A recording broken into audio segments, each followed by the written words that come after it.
రవాణా భారతదేశ రవాణా వ్యవస్థ ద ట్రాన్స్పోర్ట్ సిస్టమ్. మన దేశంలో రవాణా అన్నప్పుడు 4 రకాలు కనిపిస్తుంది. ఎన్ని రకాలు? 4 రకాలు. 1 రోడ్డు రవాణా, 2 రైల్వే రవాణా,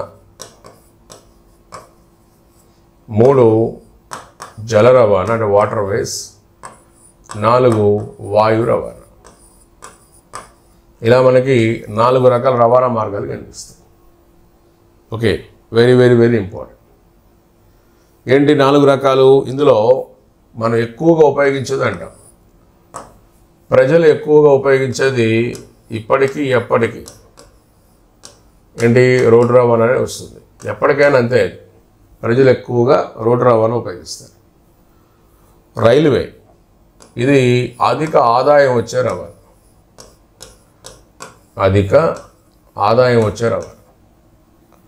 జల, అతి చవక అంటే చీప్, ఇది డబ్బులు తక్కువ, దానికి తగ్గట్టుగానే నెమ్మదిగా ఉంటుంది ఈ రవాణా. చాలా నెమ్మదిగా మనకు కనిపిస్తుంది, చాలా నెమ్మదిగా. అండ్ వాయు, ఖరీదైనది అంటే ఖరీదు బాగా ఎక్కువ, అంటే చాలా ధర ఉంటుంది, దానికి తగ్గట్టుగానే చాలా వేగవంతమైన రవాణా. వేగవంతమైన రవాణా, ఒక ప్రాంతం నుంచి మరొక ప్రాంతానికి మన కనెక్టివిటీ కావాలి అంటే చాలా వేగంగా మీరు చూజ్ చేసుకోవాల్సింది వాయు రవాణా. ఇప్పుడు హైదరాబాద్ నుంచి తిరుపతి నేను ఎక్స్పీరియన్స్ చేశాను కదా. మామూలుగా బస్సుల్లో మనం వెళ్తాం, జనరల్గా బస్సులు కానీ ట్రైన్స్ కానీ వెళ్తే మనకి దాదాపు ఒక నైట్ అంతా వేస్ట్ అయిపోతుంది.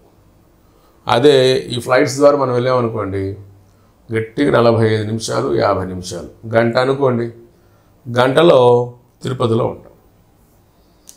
ఓకే, అట్లా మనకి ఈ వాయు రవాణా వల్ల ఫెచ్చింగ్ అనమాట. అంటే మీకు ఏదన్నా మంచి బిజీగా ఉండే వర్క్ ఉంటే మీకు ప్రతి నిమిషం మీకు విలువైందైతే అప్పుడు వాయు రవాణాని ఆశ్రయించాల్సి వస్తుంది.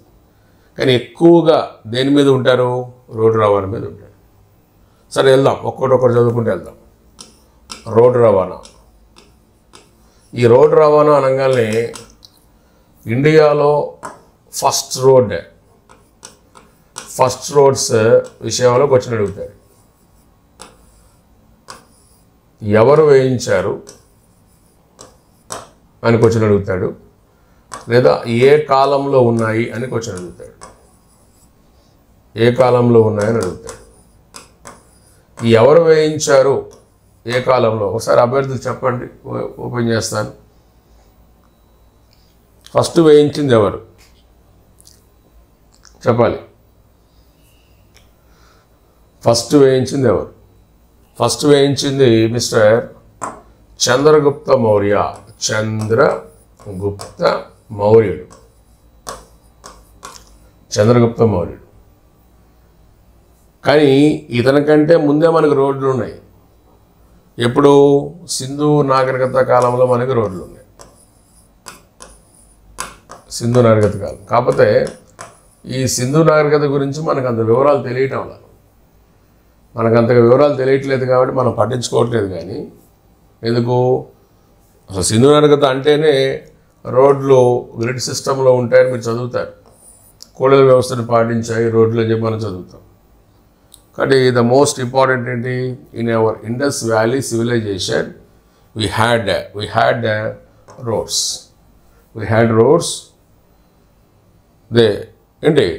They followed grid system. ఈరోజు మనం చూస్తున్న ఎక్స్ రోడ్ అంటాం కదా, ఎక్స్ రోడ్. ఈ ఎక్స్ రోడ్ని మనం ఆ రోజు చూడొచ్చు. ఓకే, కానీ ఫస్ట్ రోడ్లు వేయించింది ఎవరు అన్నప్పుడు ఇతను వస్తాడు. ఎందుకంటే ఇతని యొక్క మంత్రి ఉన్నాడు. మంత్రి మిస్టర్ ఎవరు? చాణుక్య. యాక్చువల్ నేమ్ అయితే మనకి విష్ణుగుప్తుడు వస్తుంది. అతని యొక్క నీతి ఆధారంగా అతనికి ఉన్న మారు పేరు కౌటిల్యుడు. కుటిల నీతిని కలిగిన వాడు, అందుకే కౌటిల్యుడు అంటారు. మంచి మంచి ఎత్తుకు పై ఎత్తులు వేస్తాడు కాబట్టి చాణుక్యుడు. ఈ పేరు అందరికీ బాగా ఇష్టం ఈ పేరు.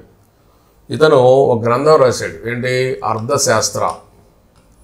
ఈ అర్థశాస్త్ర అనే గ్రంథంలో రాజ్య పరిపాలన విధానం గురించి మనోడు మెన్షన్ చేసేటప్పుడు ప్రజల యొక్క ఇన్ఫ్రాస్ట్రక్చర్ ప్రజల యొక్క మౌలిక సదుపాయాలు చూసుకోవాల్సిన బాధ్యత ఎవరిది? మహారాజుదే. కాబట్టి ఆ సదుపాయాల విషయంలో ఎటువంటి మధ్యవర్తులను పెట్టకుండా మీరు ప్రయత్నం చేయండి అని. అంటే అప్పట్లో ఆయన ఒక సామెత చెప్పేవాడు, నీటిలోని చేప నీరు తాగిందో లేదో ఎంత సస్పెన్సో, ఒక ప్రభుత్వ ఉద్యోగి లంచం తీసుకున్నాడో లేదో అంతే సస్పెన్స్ అంటాడు. అంటే సస్పెన్స్ అని ఇంగ్లీష్ పదం వాడకపోవచ్చు, కానీ జనరల్గా చెప్తారు మీకు అర్థమయ్యే లాంగ్వేజ్లో. నీళ్ళలో ఉన్న చేప నీళ్ళు తాగిందో లేదో మనం చెప్పలేము. అంటే ఒక ప్రభుత్వ ఉద్యోగి లంచం తీసుకున్నాడో లేదో మనం చెప్పలేము. కాబట్టి ఎందుకు అతని చేతిలో పెట్టడం? ఇట్లాంటి పెద్ద పెద్ద పనులు, ముఖ్యమైన పనులు రాజుగారి చేతిలోనే ఉండాలి అని చెప్తూ మనోడేంటి, ఖచ్చితంగా మీరు ప్రజలకు కావాల్సినటువంటి మౌలిక సదుపాయాలు మీరు మెయింటైన్ చేయాల్సిందే, ఈ ఇన్ఫ్రాస్ట్రక్చర్ అని చెప్పి చెప్పడం జరిగింది. కాబట్టి ఆ చంద్రగుప్త మౌర్యుని మీరు పట్టించుకోవాలా అంటే ఆయన మనకు చాలా important. Okay, very very very very important. ఇంకా అక్కడి నుంచి మనం మధ్యయుగానికి వస్తే, మధ్యయుగం, ఈ మధ్యయుగం మిడివల్ ఏజ్లో మనకి the most important emperor, not king, emperor, చక్రవర్తిని మనం పరిశీలిస్తే అప్పట్లో భారతదేశం ఇది కూడా మందే. అయితే మనోడు ఏం చేశాడు, మిస్టర్ షేర్ షా సూర్ ఇతను ఏం చేశాడంటే పాకిస్తాన్లోని పెషావర్ నుంచి ఢిల్లీ మీదుగా క్యాలికతా వరకు, ఈరోజు మనం దీన్ని క్యాలికతాని కలకత్తా అంటున్నాం. ఈ క్యాలికతా వరకు మనోడు ఏం చేశాడు, రోడ్లే ఇచ్చాడు. దీన్ని ఆ రోజుల్లో గ్రాండ్ ట్రంక్ రోడ్ అని పిలిచారు. ఏమని పిలిచారు? గ్రాండ్ ట్రంక్ రోడ్ అని పిలిచారు. గమనించాలి, ఎక్కడి నుంచి ఎక్కడి దాకా ఉంది? పెషావర్ నుంచి క్యాలికతా వరకు ఉంది. మధ్యలో హాల్టింగ్ పాయింట్ ఢిల్లీ. అంటే ఇప్పుడు ఎట్లాగో మీరు మిడివల్ ఏజ్లో ఉన్నాడు కాబట్టి మీరు షేర్షా యొక్క పరిపాలన కొంచెం తెలుసుకోవాలి. ఈయన డబల్ ట్యాక్స్ ప్రవేశపెట్టాడు, డబల్ ట్యాక్స్ పద్ధతిని పాటించాడు. అంటే ఏంటి, ఎవరైనా ఒక వర్తకుడు దేశంలోకి ప్రవేశిస్తే ట్యాక్స్ కట్టాలి. ట్యాక్స్ అంటే ఏంటి, దేశంలో ఉన్న రహదారులు, దేశంలో ఉన్న అక్కడున్న సౌకర్యాలు ఏంటి, విశ్రాంతి స్థావరాలు అవన్నీ వాడుకునేందుకు. తర్వాత ఆ ప్రవేశం జరిగిన తర్వాత మార్కెట్లో వ్యాపారం చేస్తాడు. వ్యాపారం చేసినాక ట్యాక్స్ కట్టాలి. ఇది డబుల్ ట్యాక్స్. ఇది షేర్షాకు ఉన్నటువంటి ఒక ప్రత్యేకమైనటువంటి పరిపాలన లక్షణం. ఇది ఏంటి, ఆ డబుల్ ట్యాక్స్లో భాగంగా ఇప్పుడు ఈ రోడ్డుని ఎవరైనా యాత్రికులు వాడుకుంటే, ఇట్లా ఒక యాత్రికుడు రోడ్డు మీద ప్రవేశించి దీన్ని వాడుకుంటాడు కాబట్టి అతను ట్యాక్స్ కట్టి లోపలికి రావాలి. ప్రజెంట్ మనం చూసిన టోల్ ట్యాక్స్ లాంటిది, రోడ్డు ఉపయోగించుకున్నందుకు మనం కట్టేది. ఓకే, ఇదే షేర్షా కట్టించినటువంటి గ్రాండ్ ట్రంక్ రోడ్ అయింది. అయితే బ్రిటిషర్స్ కాలానికి వచ్చేటప్పటికి 1947+లో మనకు స్వతంత్రం వచ్చిన తర్వాత, ఇది ఇండిపెండెన్స్ వచ్చిన తర్వాత ఈ షేర్షా సూరి మార్గ్ ఇప్పుడు మనం చూసాం కదా, ఇట్లా ఈ మార్గ్ ఏమైంది సార్ అంటే మన భారతదేశమే ఇది. కాబట్టి ఇక్కడి నుంచి ఉండిపోయింది. ఇక్కడ అమృత్సర్ నుంచి ఢిల్లీ మీదుగా ఇదిగోండి కలకత్తా వరకు ఉండిపోయింది.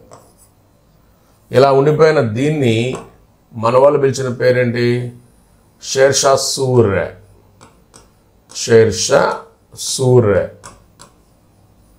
మార్గ్ అని పిలిచారు. షేర్షా సూర్ మార్గ్ అని పిలిచారు. అంటే ఇక్కడ ఉన్నటువంటి ఇంకా కొద్దిగా ఉంది పెషావర్ దాకా. ఇది మనకు అనవసరం. ఎందుకు, ఇదంతా పాకిస్తాన్లో కలిసిపోయింది. ఈ భాగం అంతా ఇదంతా పాకిస్తాన్ భూభాగం కావడం వలన మనం దీన్ని పట్టించుకోవాలి. ఓకే, ఇది మనకు అనవసరం. మన భారతీయ భూభాగంలో ఉన్నదేంటి, షేర్షా సూర్ మార్గ్. షేర్షా సూర్ మార్గ్ అంటే ఈ పిక్చర్ చూస్తే మీకు అర్థమవుతుంది. అడిషనల్గా మనకి ఇక్కడ నుంచి ఇంతవరకు ఉన్నది పాకిస్తాన్లోకి ఉంది. ఇప్పుడు అది తీసేసి మనం ఇదిగోండి ఈ రోడ్డు మనం తీసేసి ఇక్కడి నుంచి మనం తీసుకుంటున్నాం. ఎక్కడి నుంచి? అమృత్సర్ నుంచి కలకత్తా వరకు మనం ఈ రోడ్డు మనం తీసుకుంటున్నాం. దీన్ని ఏమంటున్నాం? షేర్షా సూర్ మార్గ్ ఏమంటున్నా? షేర్షా సూర్ మార్గ్ అని మనం పిలుస్తున్నాం. Very very very important. ఇది మనకి స్వతంత్రం వచ్చిన తర్వాత. కాబట్టి అవర్ ఫస్ట్ రోడ్స్ అన్నప్పుడు ఇతని పేరు పెట్టండి. ఏ టైంలో ఏ ఎరాలో అంటే Indus valley civilization first roads అని గుర్తుపెట్టుకోండి. ఇది మీకు రోడ్ల మీద ఉన్నటువంటి ఇంట్రో. ఓకే, కానీ ప్రస్తుతం వచ్చేటప్పటికి ఏంటి? మనం బ్రిటిష్ వారి పరిపాలనా కాలం ఒకసారి చూసుకోవాలి. బ్రిటిష్ వారి కాలం. ఈ బ్రిటిష్ వారి కాలంలో రోడ్లకు సంబంధించి మీరు మిస్టర్ జయకర్ కమిటీ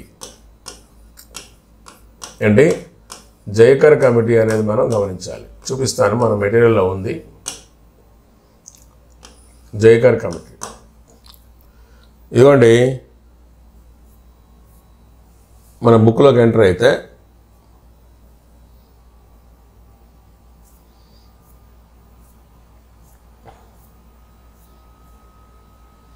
రోడ్లకు సంబంధించి ఇదిగోండి, ఇక్కడ చూడండి, జయకర్ కమిటీ. ఇదిగోండి, మొదటి ప్రపంచ యుద్ధం తర్వాత మన దేశంలో రోడ్ల ఆవశ్యకతను గుర్తించి మిస్టర్ ఎంఆర్ జయకర్ అధ్యక్షతన 1927లో ఒక కమిటీని ఏర్పాటు చేశారు, రోడ్ డెవలప్మెంట్ కమిటీ. ఎవరు అధ్యక్షతన? జయకర్. 27 కాబట్టి ఇన్ బ్రిటిషర్స్ ఎరా. గమనించాలి. ఈ కమిటీ ప్రకారం ఏంటి అంటే గమనించవచ్చు మీరు ఇక్కడ మనోడు ఏం చెప్పాడు అనేది. ఏమంటున్నాడు? 1929లో ఇదిగోండి సెంట్రల్ రోడ్ ఫండ్ అని ఒకదాన్ని ఏర్పాటు చేశారు. 34లో ఇండియన్ రోడ్ కాంగ్రెస్ స్థాపించుకున్నారు. స్థాపించుకుని ఏం చేశారు? ప్రతి 20 ఏళ్ళకు ఒకసారి, ప్రతి 20 ఇయర్స్కి ఒకసారి రోడ్లను మనం వాటి అభివృద్ధిని సమీక్షించాలని చెప్పి వీళ్ళు ప్లాన్ చేసుకున్నారు. అలాగే 50లో ఏం చేశారు? ఢిల్లీ ప్రధాన కేంద్రంగా central road research institute CRI స్థాపించుకున్నారు. వీళ్ళు అనుకున్నది ఏంటి? ప్రతి 20 ఏళ్ళకి ఒక రివ్యూ వేయాలి కాబట్టి ఆ రివ్యూ కోసం ఏం చేశారు వీళ్ళు? గమనించు, ఇక్కడ మీరు చూస్తే మీకే తెలుస్తుంది. They introduced 3 road plans. ఏంటవి? Nagpur plan, Bombay plan, Lucknow plan. సింపుల్గా NBL అని గుర్తుపెట్టుకో, ఈజీగా గుర్తుంటుంది. ఒక కోడ్ అనమాట. నాగపూర్, బాంబే, లక్నో, NBL. 20 ఏళ్ళకు ఒకసారి. ఎక్కువగా మీరు పుస్తకాల్లో నాగపూర్ ప్లాన్ చూస్తూ ఉంటారు. ఎప్పుడు వచ్చింది అది? ఇది 43లో స్టార్ట్. 43లో అది 43లో స్టార్ట్ అయినది. దాదాపు ఎక్కడ 2021 వరకు ఈ రోడ్డు మనకు కనిపిస్తుంది. అంటే ఏంటి? 43 to 63 ఒకటి, 20 ఏళ్ళు. 61 నుంచి 81 ఒకటి, 80 నుంచి 2001 ఒకటి. కొద్దిగా మీకు స్టార్టింగ్లోది అంటే 63 కదా అనుకుంది, 61 ఎందుకంటే వాళ్ళు అనుకున్న దాన్ని ముందుగా చేరుకున్నారు. అంటే ఇక్కడ నాగపూర్ ప్లాన్ టైమింగ్ ఎప్పుడు? యాక్చువల్గా 3 ఏంటవి? నాగపూర్, బాంబే, లక్నో. వీళ్ళ సూచన పేరుకు నాగపూర్ ఎప్పుడు? 1943 నుంచి 20 ఏళ్ళు కలుపు 63 దా జరగాలి. కానీ ఇలా 61కే తమ లక్ష్యాన్ని చేరుకున్నారు. చేరుకోవడం ఏం చేశారు? 1961 నుంచి మరలా 81 వరకు దీన్ని పొడిగించారు. ఇది బాంబే ప్లాన్. 1981 నుంచి ఇంక 20 ఏళ్ళు కలుపు 2001 వరకు ఇది లక్నో ప్లాన్. ఇట్లా ప్లాన్ చేసుకున్నారు. కాబట్టి ఎక్కువగా మీకు ఎగ్జామ్స్లో నాగపూర్ ప్లాన్ డేట్ అడుగుతూ ఉంటాడు. డేట్ మీన్స్ ఈ ఇయర్ ఎప్పుడు? 1943 గుర్తుపెట్టు. 1943. జైకర్ కమిటీ ఇయర్ అడిగితే 1927 గుర్తుపెట్టుకో. ఓకే, ఈ మధ్యలో కొద్దిగా అటాచ్మెంట్ ఏంటి సార్ అంటే 1930 Indian road Congress, Indian road Congress IRC, Indian road Congress, ఇది మీరు గుర్తుపెట్టుకోవాలి. ఇంత డెప్త్ ఎవరు చదువుకోవట్లేదంటే ఉంటే కదా వాళ్ళ దగ్గర డేటా. ఒకవేళ డేటా ఉన్న క్రానాలజీ తెలియదు వాళ్ళకి. క్రానాలజీ అంటే కరెక్ట్ ఆర్డర్ వాళ్ళకి తెలియదు, మనకు తెలుసు కాబట్టి మీరు దాన్ని పోగొట్టుకోమాకండి. ఓకే, కాబట్టి very very very important. 1943 Nagpur plan. ఒకసారి ఇక్కడ చూడండి, ఈ Nagpur plan, Bombay plan, Lucknow plan కలిపి ఒకసారి చూసేద్దాం. నాగపూర్ ప్లాన్ గమనించండి. ఏంటి ఫస్ట్ 20-year రోడ్ ప్లాన్ అంటున్నాం. ఏంటి ఈ ప్లాన్కి ఉన్న మారు పేరండి? Star and grid pattern plan. Star and grid pattern plan. ఏంటి ఈ ప్లాన్లో ఉన్నటువంటి కీలకమైన అంశాలు? Please observe. ఏమనుకుంటున్నారు ఇక్కడ చూస్తే మీకే తెలుస్తుంది. దేశవ్యాప్తంగా రోడ్లను 4 భాగాలు చేశారు. ఏంటి? National highways, state highways, district roads and village roads. ఈ రోజుకి కూడా మన భారతదేశంలో ఈ క్లాసిఫికేషన్ ఉంది. జాతీయ రహదారులు, రాష్ట్ర రహదారులు, జిల్లా రహదారులు అండ్ గ్రామీణ రోడ్లు. ఓకే, ఈ డిస్ట్రిక్ట్ రోడ్స్ని కూడా మళ్ళీ 2 భాగాలు, ఎండిఆర్ అండ్ ఓడిఆర్ అంటాం. ఎండిఆర్ అండ్ డిఆర్ అంటే తెలిసిందే district roads. M means major, O means other. Okay, MDR అలానే ODR. Okay, other district roads. Very very very very important. కాబట్టి జాగ్రత్త మీరు చూసుకుంటే చాలు. ఇంకా అక్కడి నుంచి ప్రతి ప్లాన్లో ఒక టార్గెట్ పెట్టుకున్నారు. ఏంటా టార్గెట్? ఇదిగోండి, రోడ్ల సాంద్రత 100 చదరపు కిలోమీటర్లు ఉండాలి. ఇది నాగపూర్ ప్లాన్. దేశవ్యాప్తంగా 2 లక్షల కిలోమీటర్లు నిర్మించుకోవాలనుకున్నారు టార్గెట్. 1960 నాటికి ఏంటి ఈ నాగపూర్ ప్లాన్ సక్సెస్గా వీళ్ళు కంప్లీట్ చేసుకున్నారు, సక్సెస్ఫుల్గా. Very very very very important. Okay, కాబట్టి ఇది మీరు జనరల్గా చదివేసుకుని సరిపోతుంది. మరీ ఇన్డెప్త్ వెళ్ళి చదివినా కానీ ప్రాబ్లం అని చాలామంది అంటుంటారు. ఇబ్బంది ఏమీ లేదు, చదువుకొని పెట్టుకుంటూ వచ్చే నష్టమే లేదు. ఎందుకంటే మీరు గ్రూప్ 2తో పాటు భవిష్యత్తులో గ్రూప్ 1 కూడా రాస్తారు, తెలుస్తుంది. ఇదిగోండి, ఇక అర్థం కావడం కోసం ఇదిగోండి ఇక్కడ మన రోడ్లు చూడండి, మీకే తెలుస్తుంది. ఇక్కడ చూడండి, డయాగ్రామ్లు చూడండి. ఇదేమో నేషనల్ హైవే. గమనించండి, ఆ మధ్యలో ఉన్నటువంటి లైనింగ్స్ చూస్తే మీకే అర్థమవుతుంది ఎన్ని లైన్స్ ఉన్నాయి ఏంటని. ఇది డివైడర్ అనుకుంటే మధ్యలో ఉన్నది. ఇటు మనకి ఎంత విస్తీర్ణంతో మనకి రోడ్లు ఉన్నాయి చూడండి. సేమ్ అట్లానే మనకి డిస్ట్రిక్ట్ రోడ్స్ కూడా కనిపిస్తాయి. కానీ విలేజ్ రోడ్ వచ్చేటప్పటికి మీకు ఇదిగోండి జస్ట్ ఒక సింగిల్ లైన్ ఒకటి మనకు కనిపిస్తామని చూడండి, ఇట్లా ఆగిపోతా ఉంది రోడ్డు. అయితే ఇది చూస్తే నాకు ఒక ప్రశ్న గుర్తొచ్చింది. ఏంటి సార్ ఆ ప్రశ్న అంటే, మన దేశంలో single line, double line, 4 line, 6 line and 8 line, ఇవన్నీ లైన్స్. ఇవి ఏంటి? లైన్స్. అండ్ సింగిల్ లైన్ అంటే రోడ్డు ఇలా ఉంటుంది, ఇలా మీకు రోడ్డు ఉంటే ఇది single line. Double line road ఇలా ఉంటుంది, ఇది మీకు డబల్ లైన్. 4 లైన్ ఒక డివైడర్ పెట్టుకో, అటు ఇటు డబల్ లైన్ చూసుకో, ఇది డబల్ లైన్, ఇది డబల్ లైన్, ఏమవుతుంది? 4 లైన్. 6 లైన్ కొద్దిగా పెంచుకుంటాము, 4 కొద్దిగా పెంచితే 6, 6 కొద్దిగా పెంచితే 8. నా ప్రశ్న ఏంటంటే, మన భారత్లో ఎక్కువగా ఉన్నటువంటి రహదారి రకం ఏంటని అడుగుతాడు. ఒకసారి చూడు, ఇక్కడ ఇండియాలో ఎక్కువగా ఏ రహదారి రకం ఉంది అని అడుగుతాడు. ఎక్కువగా, ప్లీజ్ ఆన్సర్.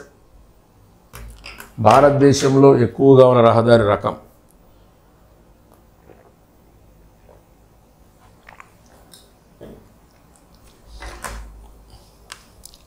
చెప్పాలి. రైటే, మీరు చెప్పింది కరెక్టే. ఏ రకం ఎక్కువగా మనకి? ఇది కనిపిస్తుంది, డబల్ లైన్. డబల్ లైన్ భారత్లో ఎక్కువగా ఉంది. ఓకే, కాబట్టి ఆ లేన్ మీద కూడా మిమ్మల్ని క్వశ్చన్ అడగొచ్చా అంటే అడిగాడుగా. ఇది ప్రీవియస్ బిట్, జాగ్రత్త చూసుకోండి. ఓకే, కాబట్టి జాగ్రత్తగా గమనించాలి. యాక్చువల్ మర్చిపోయాను మీకు చెప్పడం, ఈరోజు నేను మెంటర్షిప్ వాళ్ళ క్లాస్ స్టార్ట్ చేయాలి. కొద్దిగా నాకు ఫీవరిష్గా ఉంది. రేపటి నుంచి నేను స్టార్ట్ చేస్తాను. ఎట్లా అయినా సరే మనం ఇది కంప్లీట్ చేయాలి. రేపటి నుంచి మెంటర్షిప్ వాళ్ళకి ఈవినింగ్ అవరు ఏముంటుంది, ప్రాక్టీస్ సెషన్ ఉంటుంది. అది మీకు చెప్పడం మర్చిపోయాను, గుర్తొచ్చింది చెప్తున్నా. రోజు మీకు మెంటర్షిప్ వాళ్ళ క్లాసులో ప్రతిరోజు ఈవినింగ్ 9 to 10 ప్రాక్టీస్ ఉంటుంది. 9 to 10 ప్రాక్టీస్. చాలామందికి అదొక డౌట్ ఉంది. సోమ, మంగళ, బుధ, గురు 4 రోజుల పాటు జాగ్రఫీ మెంటర్షిప్ ఉంటుంది. శుక్ర, శని మెయిన్స్కి సంబంధించి ఎస్ఎండి మెంటర్షిప్ క్లాసులు ఉంటాయి. వాళ్ళ క్లాసులు వేరే, అది వదిలేసేయండి. ఇప్పుడు మీరు జాగ్రఫీకి సంబంధించిన వ్యక్తులు కాబట్టి సోమ, మంగళ, బుధ, గురు 4 రోజుల్లో 2 రోజులు మీకు ప్రాక్టీస్ పేపర్స్ ఉంటుంది. 2 రోజులు ప్రెస్ ఇన్ఫర్మేషన్ బ్యూరో డేటా మనకు ఉంటుంది. ఓకే, ఇంకా శని, ఆది అనేది ఎస్ఎండి వాళ్ళకి సంబంధించింది, వాళ్ళకి రిజర్వ్ అది ఆ డే వాళ్ళ క్లాసెస్. ఎందుకంటే మనకి ప్రిలిమ్స్ అయిపోయే లోపు ఆ మెయిన్స్ డేట్ వచ్చేలోపు ఎస్ఎండి సిలబస్ క్లియర్ చేసుకొని పెట్టుకుంటే వాళ్ళని అందులో కూర్చోబెట్టి మేము చెప్పచ్చు అట్లా. కాబట్టి రేపటి నుంచి మీరు రెడీగా ఉండండి. నైట్ 9 to 10, కొద్దిగా ప్రొలాంగ్ అయితే 10:30 అట్లా అవుతుంది. 9 to 10 కాబట్టి కొద్దిగా అది మనసులో పెట్టుకుని చదువుకోండి. వరుసగా ఉంటాయి, వరుసగా చేపిస్తాను, వరుసగా చేయించుకుంటూ వస్తాను. అది ఏంటి అనేది మనం చూద్దాం. ఆల్రెడీ మీకంటే ముందున్నారు మెంటర్షిప్ వాళ్ళు ఆల్రెడీ ప్రాక్టీస్ చేసేసారు. చూద్దాం, ఇక నుంచి కొద్దిగా మంచి మంచి ప్రీవియస్ పేపర్స్ అది దగ్గర పెట్టుకుని నేను మేము మీద చేపిస్తాను. ప్రీవియస్ పేపర్స్ నా దగ్గర అరిహంత్ ఒకటి, విజేత కాంపిటీషన్స్ ఒకటి, కొన్ని మంచి పాత పుస్తకాలు కూడా కొన్ని ఉన్నాయి. అవి తీసుకుని ఎక్కువ వాటి మీదనే చేపిస్తాను. ఇంత చదివి మనకు వేస్ట్ కదా ప్రాక్టీస్ చేయకపోతే. కాబట్టి ఇప్పటికీ ప్రాక్టీస్కి సంబంధించి మెంటర్షిప్ తీసుకుని వాళ్ళు ఎవరైనా ఉంటే తీసేసుకోండి. అది మన మిత్రులకి 599 ఆ కోర్స్ పెట్టున్నారు కాబట్టి నా నెంబర్ ఉంది కదా, ఆ నెంబర్కి కాల్ చేసి కూపన్ మీకు డైరెక్ట్గా కనపడదు, కూపన్ తీసేసుకోండి, సరిపోతుంది. సరేనా? సరే, టాపిక్లోకి రండి. ఇది మనకి జస్ట్ ఇంట్రో అనమాట. అంటే ఆఫ్టర్ ఇండిపెండెన్స్ రోడ్లను ఏ విధంగా చేశారని. అయితే ఇక్కడ మీరు చూస్తే ఈ నాగపూర్ ప్లాన్ తర్వాత ఏంటి కంటిన్యూగా మళ్ళీ వచ్చింది బాంబే. చూడండి ఇక్కడ బాంబే ప్లాన్ సేమ్ ఇంకో కొద్దిగా ఉంటుంది. ఏంటి ఇంకొద్దిగా డెవలప్మెంట్ ఏం చేశారు ఇక్కడ, జాగ్రత్త చూడండి, చూస్తే మీకే తెలుస్తుంది. నేషనల్ హైవేస్తో పాటు అంటే ఇవన్నీ మనకు తెలిసినవే, ఇవన్నీ మనకు తెలిసినవే. ఈ ఏరియా అంతా కొత్తగా ఏమొచ్చాయి, ఎక్స్ప్రెస్ హైవేస్ వచ్చాయి. నాగపూర్ ప్లాన్ ప్రకారం మన దేశంలో వేటిని ఇంట్రడ్యూస్ చేశారు, ఎక్స్ప్రెస్ వేస్ని ఇంట్రడ్యూస్ చేశారు. ఇంకా దాన్ని దాటి కొద్దిగా ముందుకెళ్తే సేమ్ ఇక్కడ కూడా ఇందాకేమో మనకు 2 లక్షలు అనుకున్నారు ఇది నాగపూర్ ప్లాన్లో. ఇక్కడ బాంబే ప్లాన్లో చూడండి 10 లక్షలు. రోడ్ల సాంద్రత అక్కడికి ఇక్కడికి కొద్దిగా తేడా, 32 కిలోమీటర్లు పెంచాలి. ఎక్స్ప్రెస్ హైవేస్ కొత్తగా 1600 కిలోమీటర్ ఎక్స్ప్రెస్ హైవేస్ నిర్మించుకోవాలి. 81 దాకా ఇది ఉంటే 74కి తన టార్గెట్ ఇది కంప్లీట్ చేసేసి అసలు అద్భుతం అనమాట. 1961 నుంచి 1981 20 ఏళ్ల కాలంలో ఈ లక్ష్యాన్ని సాధించాలి. 74 ఏళ్ళకే, అదే 74 నాటికంటే 20 ఏళ్ళ లోపే. ఇప్పుడు బాంబే ప్లాన్ ఉంది, బాంబే అన్నా నాగపూర్ ప్లాను 43, 63 అన్నాం, 61కే సాధించేసింది. వెంటనే స్టార్ట్ చేసి ఇమ్మీడియట్గా. ఓకే, కానీ ఇక్కడ చూడండి 81కి అయిపోవాలి, 74కి అనుకున్నారు. ఇంకా రోడ్లు అనుకున్న దానికంటే ఎక్కువ కట్టారు. ఆ ప్లాన్ ఉంది కదా అని చెప్పి మళ్ళీ కొత్త ప్లాన్ వేయకుండా, కొత్త ప్లాన్ ఎప్పుడు తీసుకుని మళ్ళా లక్నో 81లో స్టార్ట్ చేశారు. థర్డ్ స్టార్ట్ చేసి చూడండి ఇంకొద్దిగా పెరుగుతుంది. ఏంటి, రోడ్లకి ఒక ప్రత్యేకమైనటువంటి గుర్తింపు, ఒక ప్రత్యేకమైన క్లాసిఫికేషన్ ఇచ్చారు. Primary, secondary, tertiary. అంటే ముందు ప్రైమరీగా మనకేం కావాలి, ఆ తర్వాత ఏం కావాలి, ఆ తర్వాత ఏం కావాలి, ఇట్లా 3 రకాలుగా తీసుకున్నాడు. ఏం తీసుకున్నాడు, primary express highways, national highways. అంటే ఒక దేశము కానీ అంటే ఒక నేషన్ డెవలప్ అవ్వాలి అంటే ఈ ఎక్స్ప్రెస్ హైవేస్ నేషనల్ హైవేస్ అవసరం కాబట్టి వాటికి ప్రైమరీ ఏంటి ఆ ప్రాధాన్యత ఇచ్చారు. తర్వాత స్టేట్ హైవేస్, డిస్ట్రిక్ట్ రోడ్స్, ఇంకా మిగిలినవన్నీ ఏంటి మనకి other district roads, village roads తీసుకుపోయి ఎక్కడ టెర్షియరీ. అంటే మీరు జాగ్రత్తగా డిస్ట్రిక్ట్ రోడ్స్ 2 రకాలు, సెకండరీలో ఉన్నాయి, అలానే టెర్షియరీలో ఉన్నాయి. లీస్ట్ ప్రయారిటీ దేనికి ఇచ్చారు సార్ అంటే విలేజ్ రోడ్స్కి ఇచ్చారు. ఓకే, విలేజ్లో రోడ్లు అంతగా వేసినా వేయకపోయినా అడ్జస్ట్ అవుతారు. కారణం ఏంటి, చిన్న చిన్న కాలిబాటలు ఉంటాయి, షార్ట్ కట్స్ ఉంటాయి, కొండ మార్గాలు కావచ్చు, అన్నీ కావచ్చు. కానీ ఒక ప్రాంతాన్ని మరొక ప్రాంతాన్ని కలపాలంటే మెయిన్ మనకేంటి నేషనల్ హైవేస్. కానీ విలేజ్లో కూడా అడ్జస్ట్మెంట్ ఉండట్లా, ఎందుకంటే వాళ్ళు కూడా డెవలప్ అయిపోయారు, మాకు కూడా మంచి మంచి ట్రాన్స్పోర్ట్ ఫెసిలిటీస్ కావాలంటున్నారు. కానీ మినిమం సింగిల్ డబుల్ మేనేజ్ చేయబట్టి ఈరోజున దేశంలో ఏమైపోయినాయి, డబల్ లైన్ హైవేస్ ఎక్కువైపోయినాయి, డబల్ లైన్ రోడ్స్ ఎక్కువైపోయినాయి. అయితే ఇక్కడ మీరు గమనించండి, ఎప్పుడైతే వీళ్ళు ఇక్కడ దాకా వచ్చేసారో, ఎక్కడ దాకా 2001 వరకు వచ్చేసారో, ఈ 2001 వచ్చే లోపే గమనించు మన దేశంలో 1943లో స్టార్ట్ అయిన ఇది నిదానంగా 63 ఇది ఒకటి, 61 నుంచి 81 ఇది ఒకటి, 81 నుంచి 2001 ఇది ఒకటి, ఇలా తీసుకున్నాం. కానీ ఈ లక్నో రోడ్ ప్లాన్ క్లియర్ అయ్యే లోపే 1998లో మన కేంద్ర ప్రభుత్వం ఏం చేసిందంటే NHDP అనే ఒక ప్రోగ్రామ్ స్టార్ట్ చేసింది. నేషనల్ హైవే డెవలప్మెంట్ ప్రోగ్రామ్ ఒకటి స్టార్ట్ చేసింది 1998లో. నేషనల్ హైవే అంటే రోడ్ల అభివృద్ధి కోసం ఈ ప్రోగ్రామ్ స్టార్ట్ అయింది. Very very very important. ఈ రోజున అభ్యర్థులు చదవాల్సిన డేటా ఇది. ఏంటి సార్ NHDP? NHDP ప్రకారం ఏం చేశారు, the declared different phases, phase 1, 2, 3, 4, 5, 6, 7 ఇట్లా డిఫరెంట్ ఫేజులు ప్రకటించుకుంటూ పోయారు. ప్రకటించుకుంటూ వీళ్ళ వాంటింగ్స్ ఏమైతే ఉన్నాయో, అంటే దేశాన్ని ఏ విధంగా డెవలప్ చేయాలి, వీళ్ళ ప్లాన్స్ ఏమైతే ఉన్నాయో ఒక్కొక్క ఫేజ్లో వీళ్ళు రిఫ్లెక్ట్ చేసుకుంటూ వెళ్ళారు. ఇప్పుడు ఫేజ్ 1 తీసుకున్నాం అనుకోండి, ఫేజ్ 1లో వీళ్ళు మనము స్వర్ణ చతుర్భుజుని నిర్మించుకుందాము అనే ఒక ప్లాన్. గోల్డెన్ క్వాడ్రిలేటరల్ అంటాం, క్వాడ్రిలేటరల్ అంటే చతుర్భుజి అని, స్వర్ణ చతుర్భుజి. ఫేజ్ 2లో కారిడార్స్, నార్త్ వెస్ట్, అదే north south east west corridors. ఇట్లా ఒక్కోటి వీళ్ళు ప్లాన్ చేసుకుంటూ పోయారు. తర్వాత ఎకనమీ ఏరియాని టచ్ చేయాలి, హార్బర్ ఏరియాని టచ్ చేయాలి, ఇట్లా టచ్ చేసుకుంటూ ఎక్కడి వరకు వెళ్ళారు, 7 వరకు వెళ్ళారు, ఫేజ్ 7.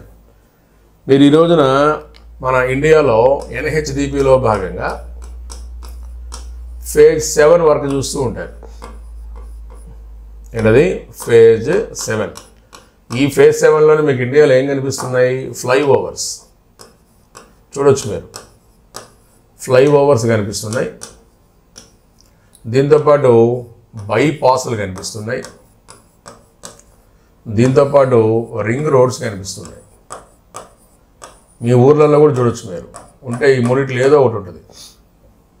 మన ఊర్లో సహజంగా కనిపించింది బైపాస్, అంటే ఒక రకంగా ట్రాఫిక్ రద్దీని తగ్గించడం కోసం కావచ్చు, ప్రజలకి సౌకర్యాన్ని పెంచడం కోసం కావచ్చు. ఇన్ ఫేజ్ 7లో వీళ్ళు ఏం చేశారు, ఇది ప్రస్తావన చేశారు. అయితే తమాషా ఏంటి, ఇక్కడ కూడా గవర్నమెంట్ మారిపోయింది. గవర్నమెంట్ మారిపోయి మరలా మనకి NDA గవర్నమెంట్ వచ్చింది. ఎప్పుడైతే NDA గవర్నమెంట్ వచ్చేసిందో 2014 గవర్నమెంట్ ఫామ్ అయింది. 2015లో వీళ్ళు ఏం చేశారు, మరలా వీళ్ళ ప్లానింగ్ ఉంటుంది కదా, వీళ్ళ ప్లానింగ్ పేరు భారత్మాల, సాగర్మాల, పర్వతమాల.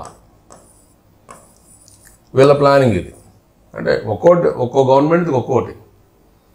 యాక్చువల్గా 98లో ఇది వచ్చినప్పుడు బీజేపీ గవర్నమెంటే ఉంది, దాన్ని కాంగ్రెస్ అలానే కొనసాగించింది. కాకపోతే కామన్ మ్యాన్ అనే ప్రోగ్రాంతో కొనసాగించింది. మళ్ళా మోడీ గవర్నమెంట్ వచ్చిన తర్వాత ఏమైంది, ఈ ప్రోగ్రామ్స్ వచ్చాయి.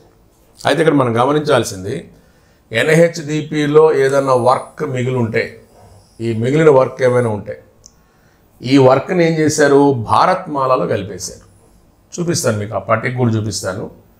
ద రిమైనింగ్ ఆ రెసిడ్యూల్ వర్క్ ఉంది కదా, ఆ మిగిలిపోయినటువంటి ఆ పనిని ఏం చేశారు సార్ అంటే భారత్ మాల కలిపేసేసారు.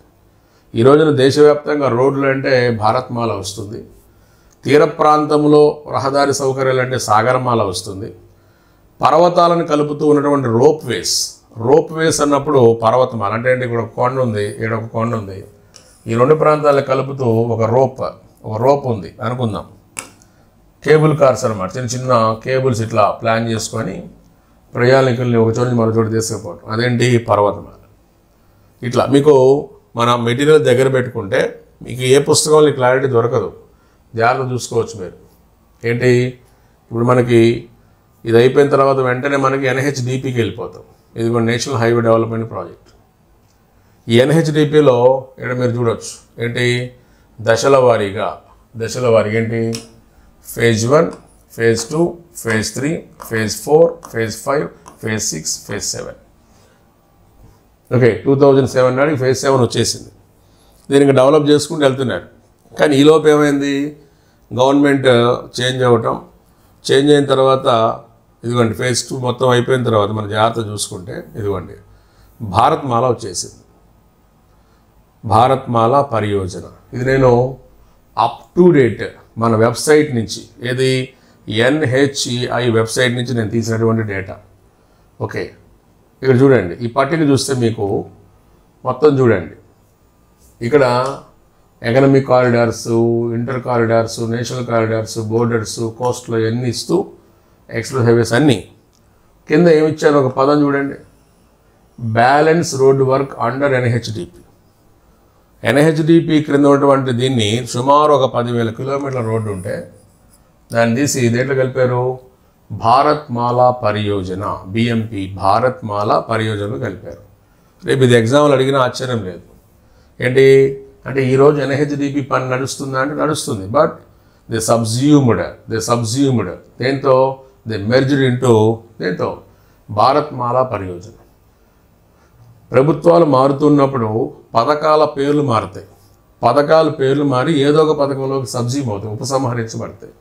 కాబట్టి ఇది ఎందులోకి ఉపసంహరించబడింది అంటే దీంట్లోకి భారత్ మాలా పరియోజన 10,000 కిలోమీటర్లు. ఓకే, ఈ రోజున మనకు కనిపిస్తున్నది ఇదే, అంటే భారత్ మాల అంటే రోడ్ల విస్తరణ నువ్వు తీసుకున్నప్పుడు ఇది కొద్దిగా చదువుకో.